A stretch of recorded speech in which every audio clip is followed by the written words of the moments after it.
আবিরের Sparrow ebook version, লিখেছেন সালমা চৌধুরী। তানভীরের আগে আবির চেঁচিয়ে উঠল, কাকে দেখতে আসবে? আপনি চিনবেন?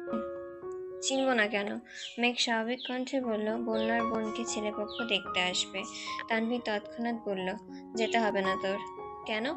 একজনকে দেখতে আসলে অন্য কোনো মেয়ের সেখানে থাকতে নেই, বিশেষ করে তোর মতন পেতনিদের তো অবশ্যই নয়, কারণ ভালো মানুষের নজর সবসময় পেতনিদের দিকেই পড়ে। তোকে পছন্দ হয়ে গেলে কি হবে ভেবেছিস? মেঘ চোখ বাঁকিয়ে বলতে লাগলো, আমি অত শত বুঝি না, কতদিন বিয়ে খাই না, আমি যাব মানে যাবই। তানভীর গম্ভীর কণ্ঠে বলল, না বললাম তো। তানভীর কিছু বলতে যাবে, তার মধ্যেই আবির বলে উঠল, তানভীর, ওকে কিছু বলিস না, যেতে চাচ্ছে যাক। মেঘ শশব্যস্ত চোখে আবিরকে একবার দেখলো, চোখ আর ঠোঁটের চূড়ান্ত বিস্ময় ফুটে উঠল। তানভীর আবিরের দিকে তাকাতেই আবির কিছু একটা ইশারা করলো, সেটা স্পষ্ট নজরে পড়লো মেঘের, তবুও কিছু বলল না। তানভীর সরল কণ্ঠে বলল, আচ্ছা, যেতে চাচ্ছিস যা, কিন্তু সাবধান, আব্বুর সামনে আমাকে ফাঁসাবি না। মেঘ একগাল হেসে বলল, ভালো কথা মনে করিয়েছ, আজ আব্বু আসুক, তোমার বিচার হবে। কিসের বিচার? সেটা আব্বু এলেই বুঝতে পারবে। এখন চায়ের কাপ দাও। মেঘ হুলস্থুল বাঁধিয়ে দিল। তানভীর আকুল কণ্ঠে বলল, চা শেষ হয়নি তো? আর খেতে হবে না তোমায়, এই কাপগুলো আমার, তুমি ফেলে দিয়ে ভেঙে ফেলতে পারো। তানভীর মজার ছলে বলল, একটা এই কাপগুলো কি শ্বশুর বাড়িতে নিয়ে যাবি? অবশ্যই নিয়ে যাব, সকাল বিকাল শ্বশুর শাশুড়িকে এই কাপে চা দিব, আর বলবো এগুলো আমার বৃত্তির টাকায় কেনা। আর জামাইকে কি বলবো জানো? তানভীর আবিরকে এক নজর দেখে বলল, সে কথা জামাইকে বলিস বনু। তানভীরের মুখ থেকে কথা কেড়ে নিয়ে আবির বলল, শুনি কি বলবি? তৎক্ষণাৎ হুঁশে ফিরল মেঘ, সঙ্গে সঙ্গে নিজের মুখ চেপে ধরলো, বিড়বিড় করতে লাগলো, সরি, মেহমানের সামনে মুখ ফসকে গেছে। মেঘ আবিরের হাত থেকে কাপটা নিয়ে দ্রুত ছুটল। আবির আবারও বলল, আস্তে যা, কাপ ভেঙে গেলে শ্বশুর শাশুড়িকে চা দিবি কিভাবে? অপ্রত্যাশিত ঘটনায় মেঘ ভীষণ লজ্জায় পড়েছে। লজ্জায় মেঘের দুগাল রক্তবর্ণ ধারণ করেছে, মনের ঘরে তুফান শুরু হয়েছে, বুক ধুকপুক করছে। মেঘ যেতেই তানভীর বলল, ভাইয়া, কোনোর কথায় তুমি কিছু মনে করো না। কেন, কোন কথা? তোমাকে বাইরের মানুষ বলল। এখনো ঘরের মানুষ হইনি, তাই বাইরের মানুষ বললে খারাপ লাগার কোনো কারণও নেই। প্রথম দেখাতে তোর বোন ভালোবেসে জড়িয়ে ধরবে, সেই রকম কোনো সম্পর্ক আমাদের মধ্যে নেই। সবচেয়ে বড় বিষয়, তোর বোন যে আমার সাথে ভালোভাবে কথা বলছে, সেই অনেক। তারপরও বলতে কোনো কথা নেই। এখন শোন, আমি কি বলি বলো। আবিরের কণ্ঠস্বর খাদে নামিয়ে কোমল গলায় বলল, মেঘকে নিয়ে একটু বের হব, ম্যানেজ করে দিস। তানভীর বিস্ময় চোখে চেয়ে বলল, আজকে? হ্যাঁ, আজকে এলে আর আজকেই বের হতে যাচ্ছ? ও কি যাবে তোমার সাথে? আবির নরম স্বরে, যাবে, বন্যাদের বাসায় যাবে বললো না? আমি নিয়ে যাব ওকে, রাজি না হলে তুই বলবি যেন আমার সঙ্গে বের হয়। আচ্ছা, চেষ্টা করে দেখতে পারি। আবির চোখ রাঙাতেই তানভীর বলল, আমাকে চোখ রাঙিয়ে লাভ নেই। তোমাকে সেই দিন বলেছিলাম বাসায় এসো, 2-3 দিন মোটামুটি পরিচয় হয়ে গেলে সমস্যা হতো না, কিন্তু না, তুমি তোমার রাকিব ভাইয়ার বাসায় থাকতে হবে। এমন ভাব করছিস যেন না কে তোর বোনকে ছাড়া আমি বাঁচবই না। তানভীর গালে হাত দিয়ে চোখ বড় বড় করে আবিরের দিকে তাকালো আর বলল, আমার ধারণা তাই ছিল, ভুল ভাবতাম নাকি? আবির সঙ্গে সঙ্গে ঠোঁট উল্টালো, কাঁদো কাঁদো মুখ করে বলল, না, তুই একদম ঠিক ভাবছিস। তোর বোনকে ছাড়া আমি সত্যি বাঁচবো না। তোর বোনকে না পেলে আমার সংসারের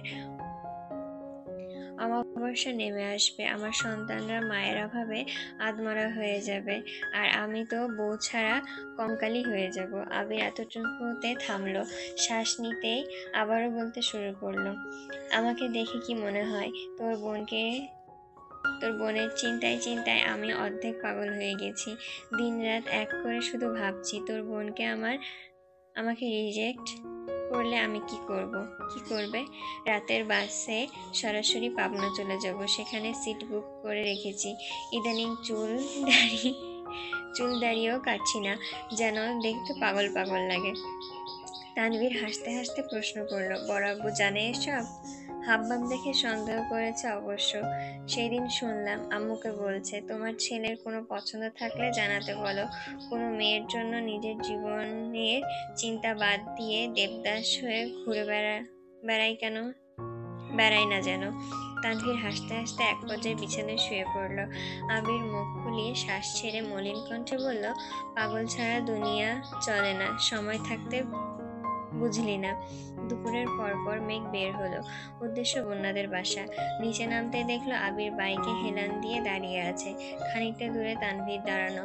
মেঘ মৃদু হেসে বলল, আমরা কি কোথাও যাচ্ছি? তানভীর খুব ধীর সুস্থে জবাব দিল, আমি হাসপাতালে যাব। কেন? বন্ধুর আব্বু অসুস্থ, দেখতে যাব। মেঘের ফর্সা আদল খানিকটা মলিন হলো, নরম স্বরে বলল, কি হয়েছে আঙ্কেলের? আলসার। মেঘ কয়েক সেকেন্ড নীরব থেকে কোমল গলায় বলল, আমাকে একটা রিক্সা ঠিক করে দাও। তানভীর চুপচাপ এগিয়ে এলো, মেঘের কাছাকাছি দাঁড়িয়ে বলল, দুপুরবেলা রিক্সা পাবে কোথায়? তুই চাইলে ভাইয়ার বাইকে যেতে পারিস। মেঘ ভ্রু কুঁচকে চাইল। তানভীরের ঠোঁটে শুকনো হাসি ফুটে উঠল। মেঘ ফোঁস করে শ্বাস ছেড়ে আবিরের দিকে তাকালো। আবিরের জন্য বাইকটা ঠিক মতো দেখা যাচ্ছে না। মেঘ ঘাড় কাত করে বাইকটা দেখার চেষ্টা করলো। আবির সহসা বাইকের সামনে থেকে সরে দাঁড়ালো। নীল রঙের একটা বাইক, দেখতে শুনতে ভালোই। মেঘের বাইক সম্পর্কে কোনো আইডিয়া নেই, কিন্তু এক দেখাতেই বাইকটাকে নতুনত্ব স্পষ্ট বোঝা যাচ্ছে। মেঘের ভাবমূর্তি অপরিবর্তিত। তানভীর দুইজনেই চোখে চোখে কথা বলছে। আবির কিংকর্ত বিমূঢ়, হাবভাব এমন যেন কোনো কিছুতেই তার কোনো গুরুক্ষেপ নেই।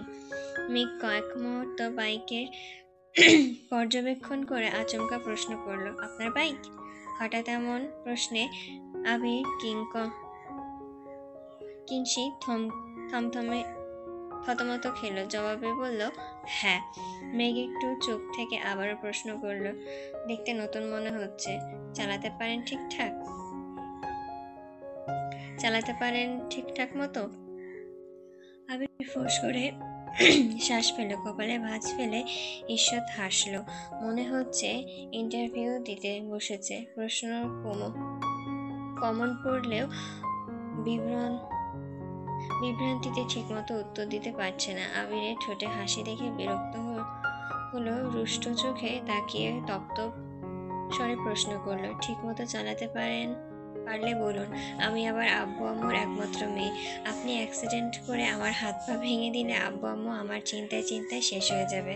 আবিরের ঠোঁটের কোণে হাসি রেখা প্রখর হলো। ব্যগ্র কণ্ঠে বিড়বিড় করলো, আপনি আবিরের একমাত্র বউ, আপনার কিছু হতে দেব না আমি।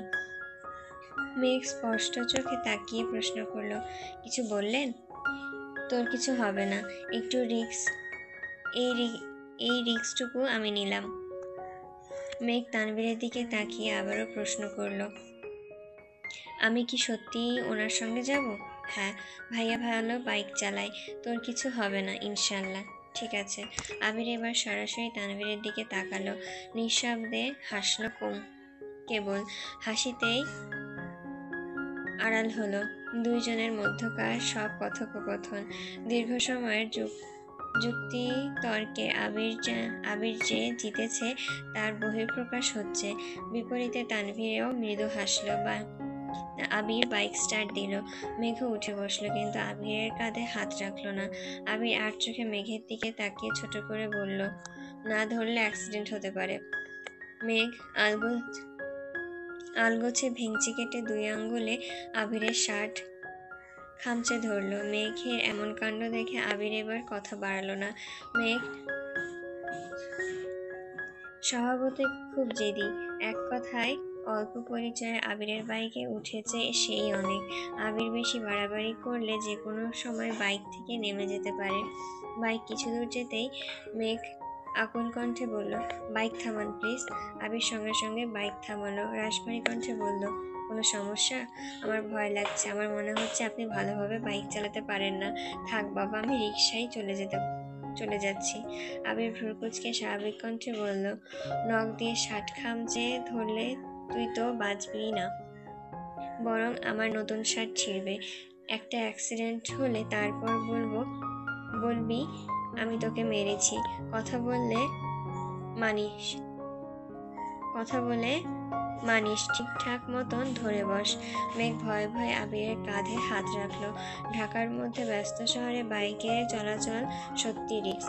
বড় বড় বাস, দ্রুতগামী সিএনজির মাঝে বাইকগুলো আতঙ্কের কারখানা।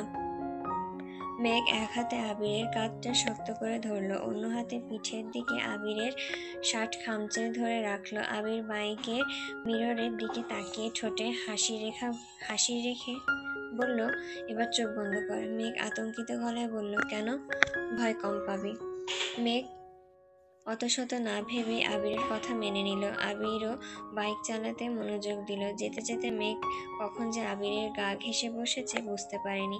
প্রথমবার বাইকে ওঠার ভয়, সেই সাথে আবিরের গায়ের অজ্ঞাত গন্ধে মেঘের মোহনীয় মন অদ্ভুত মোহে ডুবে যাচ্ছে। মেঘের হৃদস্পন্দন বেড়ে যাচ্ছে, মনের মধ্যে চাওয়া পাওয়ার হুড়োহুড়ি করছে। ভালো লাগাগুলো নিজের অজান্তে হেসে খেলে বেড়াচ্ছে। ওনাদের বাসার গলির সামনে এসে আবির জিজ্ঞাসা করলো, এই গলিতে যাব? মেঘ নড়ে চড়ে বসলো, ঘোর কাটিয়ে চোখ মেলল, কোমল কণ্ঠে বলল, হ্যাঁ সামনে। একটু থামবেন প্লিজ। কেন? একজনের সঙ্গে দেখা করব। কে? মেঘ হাসি মুখে বলল, আমার দুলাভাই। আবির বক্র দৃষ্টিতে তাকিয়ে প্রশ্ন করলো, তোর দুলাভাই? হ্যাঁ।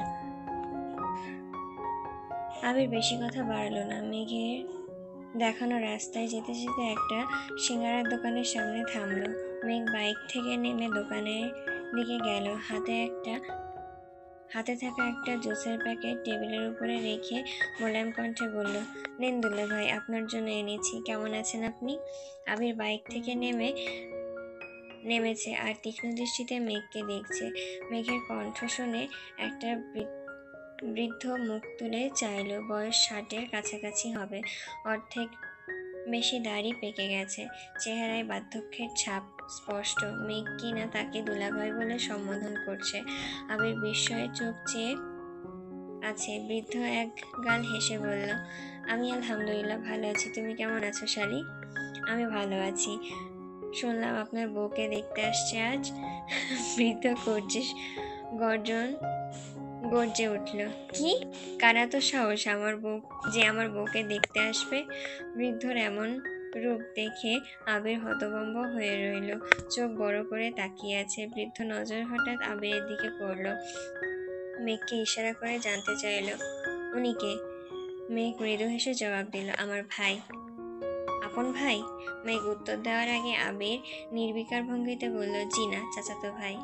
হ্যালো, আমি মকলেস মিয়া। বৃদ্ধ একগাল হেসে বলল, আপনি? মকলেস মিয়ার অ্যাটিটিউড দেখে আবির রীতিমতো অবাকের চূড়ায় পৌঁছে যাচ্ছে, তবুও স্বাভাবিক কণ্ঠে বলল, আমি সাজ্জাদুল খান আবির। আবির? মকলেস মিয়া খানিক বিরক্ত নিয়ে নামটা উচ্চারণ করলো। আবির তড়িৎ বেগে আওড়ালো, কোনো সমস্যা? একসময় আমার প্রেমিকার ভালোবেসে আমার নাম দিয়েছিল আবির। তোমার নাম শুনে আমার পুরনো দিনের স্মৃতি মনে পড়ে গেল। আবির নিজেকে সংযত করে ধীর স্থির কণ্ঠে বলল, আপনার প্রেমিকা? তা আপনার প্রেমিকার সংখ্যা কত হবে? মেঘ মিটিমিটি হাসছে। মখলেস মিয়া কিছুটা সময় নিয়ে ভাবলো, তারপর হঠাৎ বলল, আমি পুরুষ, প্রেমিকার অভাব আমার কোনো দিনই ছিল না, তাই সংখ্যা গুণে রাখবার দরকার হয় নাই কখনো। সংখ্যা গুনবে আর তোমার মতন ছেলেরা একবার ছ্যাঁকা খেয়ে হাল ছেড়ে দেবা। এই যেমন তুমি, দেখেই বোঝা যাচ্ছে প্রেমের বড়সড় ধোঁকা খেয়েছ। আবির থতমত খেয়ে বলল, একদম না, আমার অভিজ্ঞ চোখ তুমি ফাঁকি দিতে পারবে না। মেঘ হাসতে হাসতে বলল, দুলা ভাই, আপনি আবির ভাইয়ের কথা বাদ দেন। আপনার বর্তমান প্রেমিকার বিয়ে হয়ে গেলে আপনার কি হবে সেটা ভাবেন। না, আমি ভাবতে পারছি না। তুমি বন্যাকে বলো আমি ওকে ছাড়া মরেই যাব। আবির ঠোঁটে হাসি রেখে বলল, আপনার সাথে কথা বলে খুব ভালো লাগলো, আজ আসি। মখলেস মিয়া মেঘকে উদ্দেশ্য করে বলল, শোনো, আবির খুব ভালো ছেলে, অন্ততপক্ষে তোমার তানভীর ভাইয়ের মতন বজ্জাত না। আবির তৎক্ষণাৎ প্রশ্ন করলো, তানভীর আপনার সাথে কি করেছে? কি করে নাই বলো? আমাকে সে দু চোখে সহ্য করতে পারে না। আমার শালীকে আমার সাথে কথা কথা পর্যন্ত বলতে দেয় না।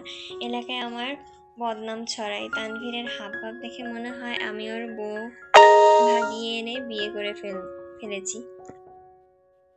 আবির কৌতূহলী চোখে তাকিয়ে প্রশ্ন করলো, তানভীর আপনাকে হিংসা করে? তা না তা না কি বলতে, কিন্তু তোমাকে আমার খুব পছন্দ হয়েছে। আবির মেঘ মখলেস মিয়া থেকে বিদায় নিয়ে বেরিয়ে এলো। আবিরের মাথায় তানভীরের চিন্তা। আচমকা মেঘ আকুল কণ্ঠে বলল, আপনাকে একটা কথা জিজ্ঞাসা করব? আবির নিচু কণ্ঠে বলল, বল। মেঘ সিরিয়াস ভঙ্গিতে জিজ্ঞাসা করলো, আপনি কি সত্যি ছ্যাঁকা খেয়েছেন?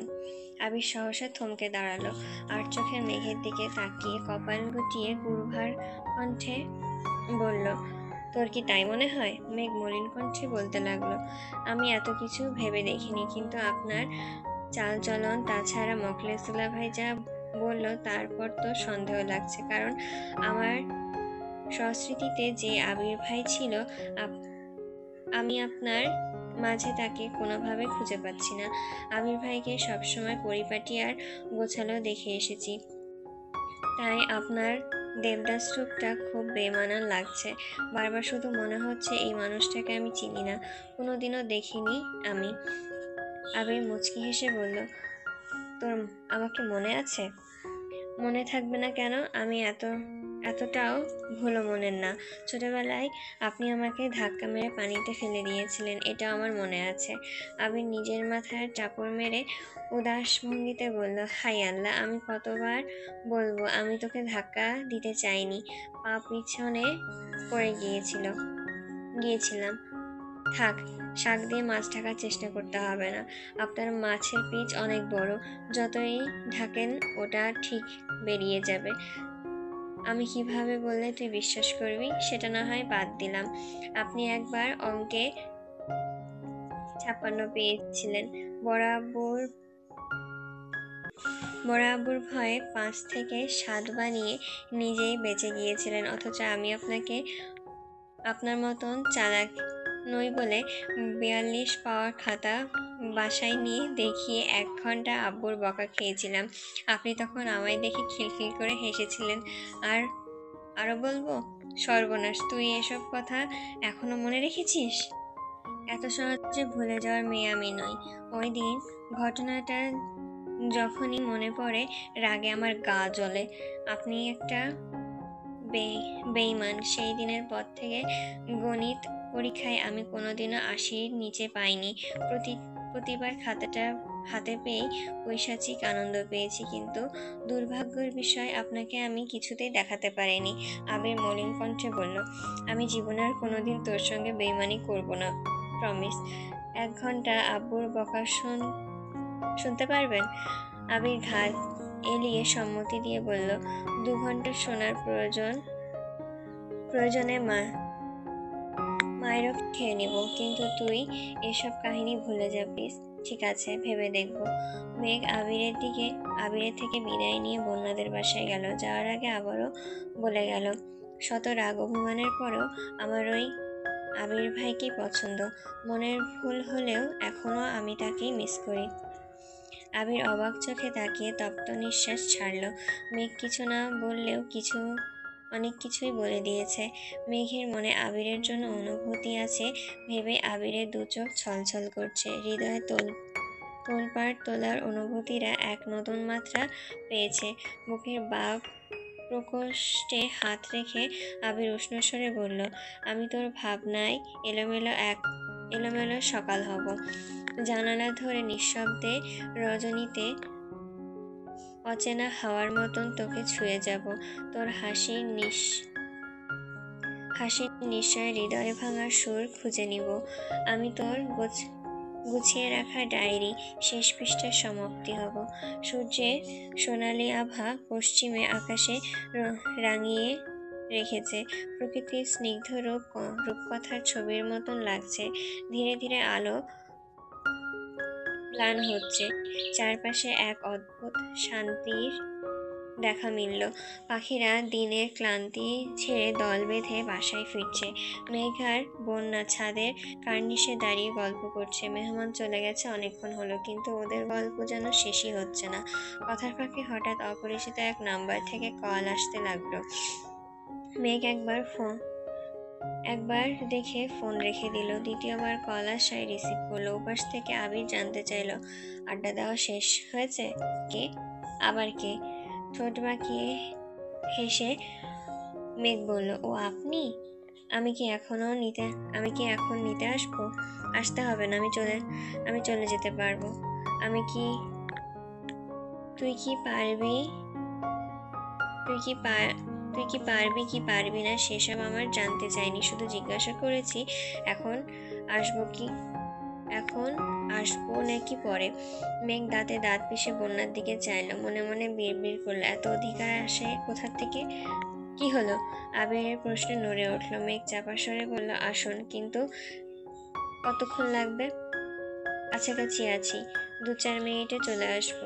আচ্ছা। মেঘ কল কাটতেই বন্যা প্রশ্ন করলো, কাকে আসতে বলছিস? মেঘ অনচ্ছ হেসে বলল, আছে স্পেশাল কেউ। এটা তোর ভাই হতে পারে না। তানভীর ভাইকে তো তুই আপনি করে বলবি না। কে উনি? সত্যি করে বল, নয়তো তানভীর ভাইকে কল করব আমি। অবশ্যই, এখন কল দিয়ে বল আমি কারোর সাথে পালিয়ে যাচ্ছি, তারপর ভাইয়া রিয়াকশন দেখবি।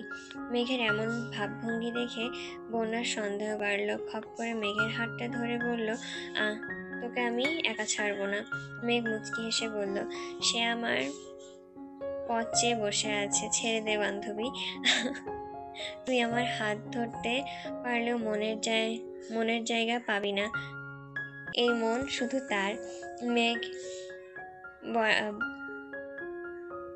বাড়াবাড়ি করিস না। মেঘ এক প্রকার যুদ্ধ করে বন্যার থেকে নিজেকে ছাড়িয়ে নিল। এক ছুটে ছাদের দরজার কাছে গিয়ে বলল, আমি চলে যাচ্ছি বান্ধবী, তুই ভালো থাকিস। বন্যাও মেঘের পিছন পিছন ছুটছে।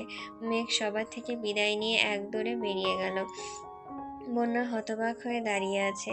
কোনো রকমে বাড়ির বাইরে বের হলো, কিন্তু ততক্ষণে মেঘ নিরুদ্দেশ হয়ে গেছে। মেঘকে ছুটতে দেখে আবির বাইকে ব্রেক কষলো। গম্ভীর কণ্ঠে শোধালো, এভাবে ছুটছিস কেন?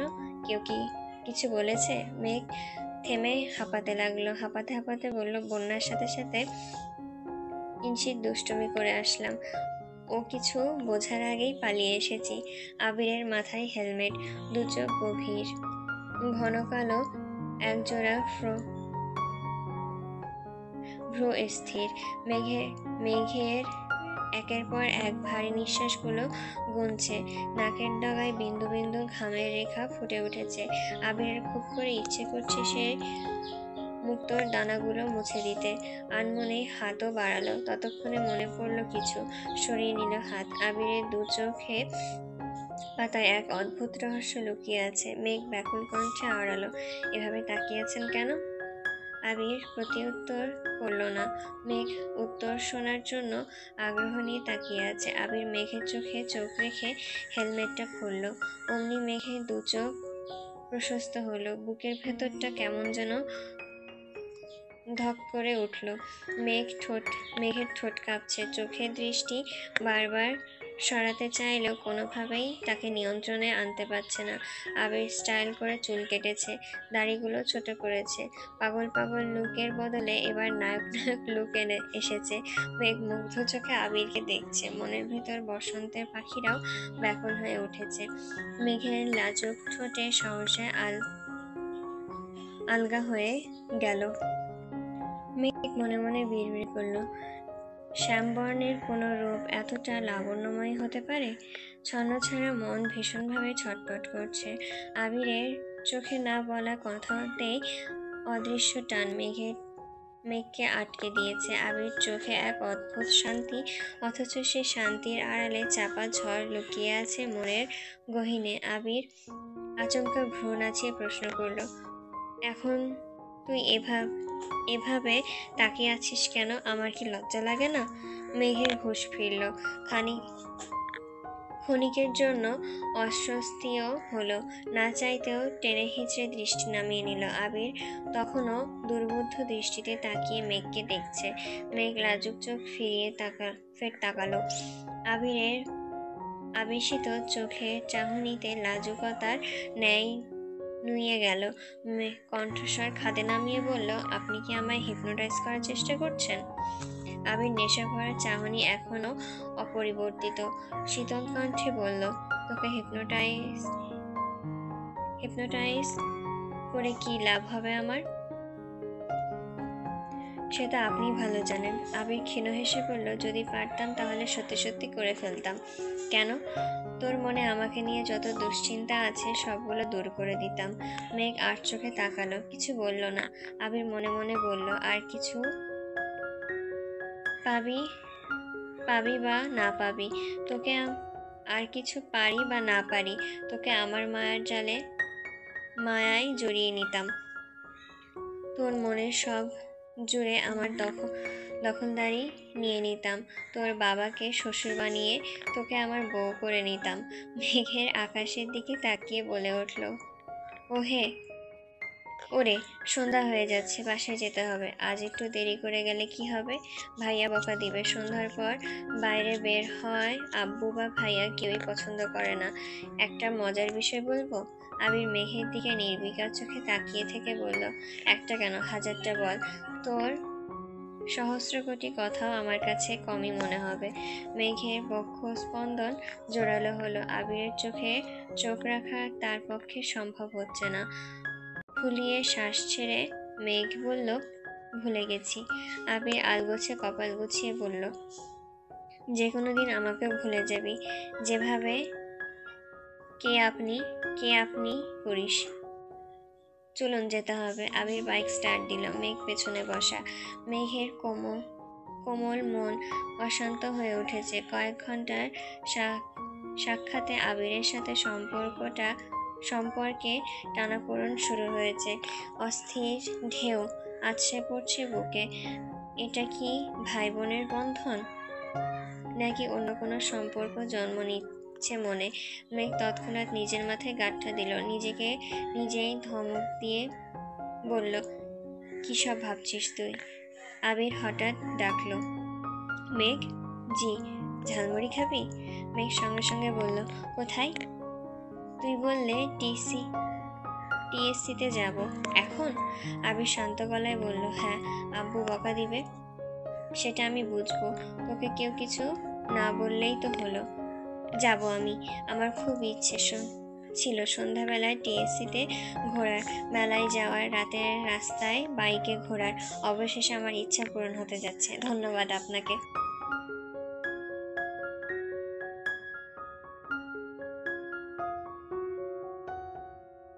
আবির হাসি মুখ মিলিন হলো। ঠান্ডা কণ্ঠে বলল, সরি। মেঘ অস্থির কণ্ঠে আড়ালো, কেন? আবির উত্তর দিল না। মেঘ আর জোর করলো না। আবির মানুষটা কেমন যেন, কথা বলতে দ্বিধাবোধ করে। অনেক কিছু বলতে চায়, কিন্তু বলতে পারে না। চোখের দিকে তাকিয়ে কত শত কথা বলে দেয়, অথচ কিছু জিজ্ঞাসা করলে ইগনোর করে। আবির ভাই তো আগে এমন ছিল না। একটা সময় ছিল মেঘ আর আবিরের সর্বক্ষণ খুনসুটি লেগেই থাকতো, অথচ এখন দুইজনের দূরত্ব রেখে কথা বলে। একটা ফুচকার দোকান দেখে মেঘ বলল, জানেন, এই দোকানের ফুচকা খুব ভালো হয়। তাই? খাবি ফুচকা? আপনি বাইক থামালে খাবো। আবির ফুচকার দোকানের সামনে বাইক থামালো। মেঘ বাইক থেকে নেমে সাইডে গিয়ে দাঁড়ালো। আবির বাইক থেকে নেমে হেলমেট খুলতেই দূর থেকে রাকিব দৌড়ে এসে আবিরকে জাপটে ধরলো। আকস্মিক ঘটনায় কিছুটা নড়ে উঠল আবির। রাকিব ঠাট্টার স্বরে বলল, কিরে বন্ধু, এই জীবনে তো তোকে ফুচকার দোকানে দেখিনি, আর তা হঠাৎ এখানে কেন? সে আসবে নাকি? আবির চোখের ইশারা দিতেই রাকিব চোখ গেল মেঘের দিকে। সঙ্গে সঙ্গে আবিরকে ছেড়ে কিছুটা দূরে গিয়ে দাঁড়ালো। রাকিব হাসি মুখে জিজ্ঞাসা করলো, কেমন আছেন সরি আপু। মেঘ আবিরের দিকে তাকিয়ে স্বাভাবিক কণ্ঠে উত্তর দিল, আলহামদুলিল্লাহ ভালো, আপনি কেমন আছেন? আলহামদুলিল্লাহ, খুব ভালো। আমি রাকিবুল ইসলাম, রাকিব, তোমার আবির ভাইয়ের বেস্ট ফ্রেন্ড। তুমি মেঘ, তাই তো? মেঘ নরম স্বরে বলল, জি। ফুচকা খেতে এসেছো? আবার প্রশ্ন করলো রাকিব। মেঘ পুনরায় ছোট করে বলল, জি। রাকিব এবার হাসি মুখে বলল, আজ আমার পক্ষ থেকে তোমার জন্য ফুচকা ট্রিট, আনলিমিটেড ফুচকা খেতে পারো। মেঘ কিছু বলার আগেই আবির রাগান্বিত কণ্ঠে বলল, তোর ট্রিট দিতে হবে না, আনলিমিটেড ফুচকা খাওয়ানোর ক্ষমতা আমার আছে। রাকিব সশব্দে হেসে বলল, আরে বন্ধু, রাগ করিস কেন? তুই তো খাওয়াবি সারা। এইটুকু বলতেই আবির রাকিবের মুখ চেপে ধরলো। রাগে ফুঁসতে ফুঁসতে বলল, নিজের কাজে যা, আমারটা আমাকে বুঝে নিতে দে।